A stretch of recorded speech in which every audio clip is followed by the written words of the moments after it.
fancy intro music. Yeah! Woohoo!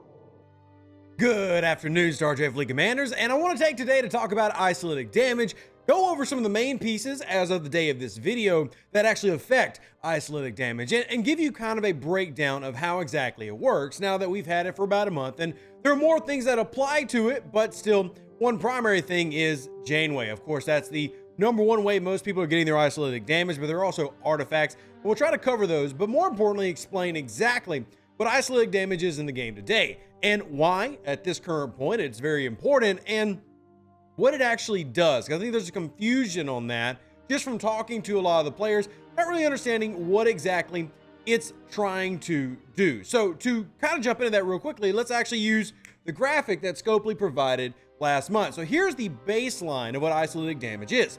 So you have damage, which is in that red bar right up there. Now, remember the base understanding of damage is that you create it based on whatever the ship's weapons are. There's a minimum and a maximum, and then you have all the researches and ship bonuses and officers, etc., that increase the amount of damage that you're going to create. Then you have mitigation, then you have shields, then you have hull damage. So you have all these layers that it has to bypass. I'll talk about there being 3 layers, mitigation being the first, shields being the second, and then of course hull being the final level, and the most important one that you actually want to deal damage to, right? We love dealing hull damage, lots of it, it's good.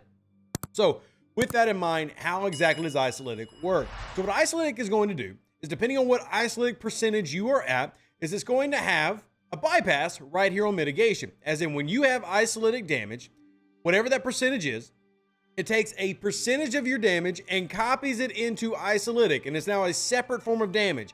You're now doing 2 different damages. Think of it like more shots. And now it bypasses mitigation and goes to the shields, and then the shields will then stop naturally 80% of it. I know it sounds like a lot, but bear with me. We're going to take a look at it by taking a look at battle logs, because battle logs are super helpful.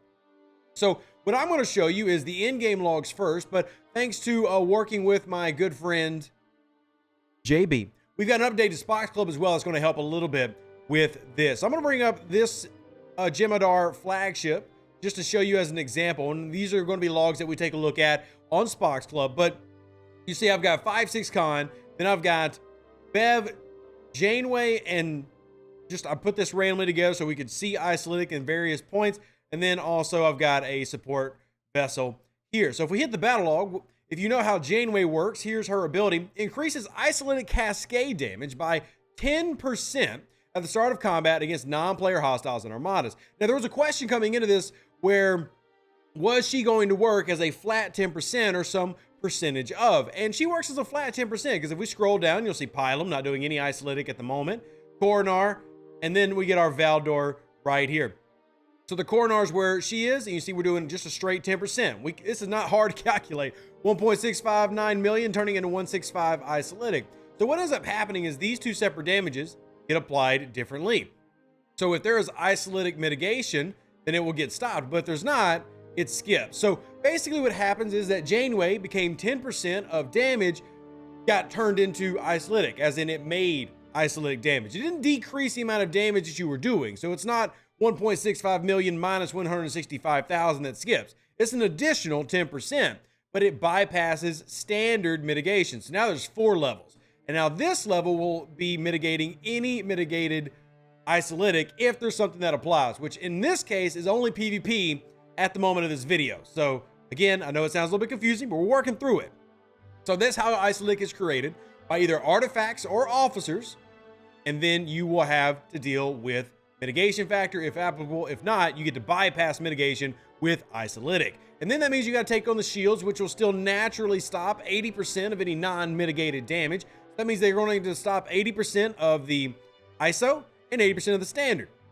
So what's left of the standard is, well, less than that. What about 700,000? So you got to take that 700,000, and then what you'll do is you'll add whatever was not mitigated to your Isolytic, and that's how much the shields are going to stop. And if you math that out, that's what you're going to find. So if you take this number right here, the Isolytic, and you add it to whatever's left over after mitigation, and then multiply it by 0.8, you should receive this right here, working exactly as intended, and this means that's what's left to the hull damage. So the whole basic idea of Isolytic is it's bypassing that problematic mitigation. The one thing that we always try to focus on is getting the max mit, right? We want 71.2 so we can reduce the amount of damage that we're taking. And this is allowing you to kind of skirt past that just a smidge with varying different techniques. Now, we mentioned Janeway, who's like the premier way to do this at the moment, but there are other ways. For example, we have several artifacts now. You see, I've got the Blade of Takan, increasing isolytic damage while on an interceptor when the opponent has hull breach, which if we have gone further in that log, you would see that my pylon was actually creating or using isolytic damage thanks to the Blade of Takan because I was running hull breach.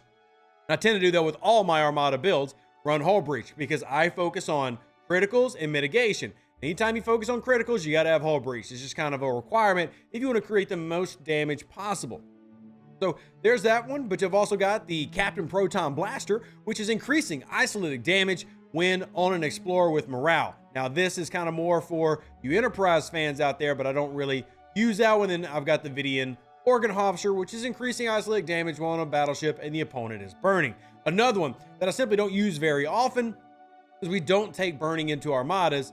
Sometimes, but not very often. Again, if you were in the 30s, that is probably more likely. Somebody's bringing Giorgio and you're using it with augers and you're getting that big damage boost, and then you can also get that boost. For me, hull breach is going to be the most common one that you see. But there are also other ones like Picard's Flute, which is giving me isolytic damage for the first 3 rounds against regular hostiles at 2%. And then you'll have other isolytics that are going to be added at some point, and you have like Riker's Trombone and the Catan Telescope for various applications. These percentages all add up, but they're very small at the moment. That's because it is a little bit of game changing in a way. If you can create big enough numbers, you can, well, win battles earlier. And let me show you some proof of that using our friend, I mentioned JB, Spocks.club. If you've never checked out this tool, it is Spocks.club. Like literally go to your browser and type Spocks.club. And that's how you get to the site and use a tool that a lot of us as content creators use, but a lot of players use as well. Now, this is one of the logs that you were just looking at when we were going through my battle logs. And I'm going to show you 2 different logs and the differences between the 2. In this particular log, I want you to see the Coronar right here. Look at the damage, mitigated isolytic, and critical. Now, one update, thanks to JB, we did a slight update today, is including this line right here, total isolytic damage created. Now, in this log, you'll see the crewing that I was using. Captain's maneuvers are right here. You see I've changed it up just a little bit. There we go. See, I've got Kathryn Janeway, Cisco, and Miles. So this is a slightly different log than the one you just saw. But now I'm running more shots, criticals, and isolytic. And that's going to make a pretty big impact. But let's stick with the damage done. We've added this line here on Spocks.club. I think it'll be very useful for most players. If you appreciate it, y'all go ahead and thank JB in the comment section for always willing to help out and update these tools. So here's another log. Same ships, right? Slightly different crew arrangement. This is the one that y'all saw. There's B'Elanna Torres, there's Beverly Crusher, and then there's Julie Mashir and Kathryn Janeway. B'Elanna Torres is below decks, activating her hull breach. But this is the first one you saw. Look at the damage done. Total ISO right here. But I want to flip it. Now, total damage is still pretty much the same. I mean, for the most part. Now I'm getting a lot more shots with the Coronar, but if you look between like the pylon, it's doing basically the same thing in most fights for the most part. Since the Coronar didn't carry its weight as much, didn't do as well. And obviously the Valdor did a lot of damage because it had Cisco in this one, but it wasn't doing really any isolytic.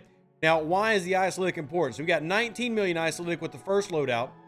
The next one, we did a whopping 47 million isolytic. Now, did that actually end up mattering? It did. I want to show you this one right here. This is comparing the 2 logs. So the log on the left is the one that you see with the Coronar having Cisco, Miles, Janeway, which is criticals, more shots, and isolytic, ending the fight 2 rounds earlier with the same ships, by the way. No changes, no exocomps being activated, no Cerritos boost, no Titan, no Defiant. It's just straight ships and crewing. So the biggest difference there is that the amount of isolytic that you can push, the reason it's so important is this bypassing mitigation. And that's why we take a look and we look at these things and how can we bypass that mitigation? When you're looking at that as a general stat, scroll down here, it becomes even more obvious. Look at this. This is actually the log that did the worst. This is the July 27-1 log. So this is the log that has the Coronar with Bashir and Bev. If you look down here, it's got better critical percentages, like it had a better critical shot. It had better mitigation overall in terms of damage done. It even did more hull damage, but it took 2 more rounds to do so. And the reason that ISO was such a big impact is because it was able to bypass mitigation, meaning the damage that it created was larger and more impactful than standard damage because it's in addition to. And you just end up having a better result. So the truth is, Isolytic, even in small percentages, adds a help. Now, does it drastically change your game? It can, depending on how you load it out. Particularly here in solo armadas, you can really make it to where it punches you up a little bit better, and maybe even results in you hitting a hostile higher than you're used to hitting. The key is remembering how Isolytic damage works. Isolytic damage is an additive. It's calculated based on your damage, but essentially creating more damage. You've got shots from different weapons. This is multiple damage types. You have 2 damage types, standard and Isolytic. Isolytic has the benefit of bypassing standard mitigation. And unless there's Isolytic mitigation, which will be a PvP thing, that's an extra little bit going to the hull to make those things go down faster. And you think about it, if you can get 10, 20% mitigation, Isolytic, and that starts adding up over time, you're going to have a pretty nice change. And you'll see right here, if we go into Isolytic damage by round, look how it grows. In this one, we were doing a very nice 10 million Isolytic damage per round right here. So this is in that big fight that we had 2 rounds being shorter. Look at the growth of the Isolytic damage as it gets more and more on the ship. So it's also, I think, really nice to see it compared to what's mitigated. So the big purple piece is what's mitigated. This is bypassing that and helping add to this damage. You see, it might not be a ton, but every little bit adds up in this game. We've learned that here in Star Trek Fleet Command. So even though Isolytic damage can seem a little bit confusing, the basics of ISO is simple. It's additive damage. It's simply another damage calculator that's giving you more. So like the video if it helps you out. If you need any help with this, I'm more than happy to help you out. Again, a big thank you to JB for updating Spocks.club to ensure that you can see this for yourself with an easy plug and play tool. We will catch you on the next video. Live long and plunder. Stay safe for the Space Cowboys. Deuces, that's me. Catch you on the next one. And hopefully you go out there and get you some of the Isolytic yourself. More damage is always better, right? More is more. Them's the rules. An even better outro than the intro. For the Empire and glory to your house.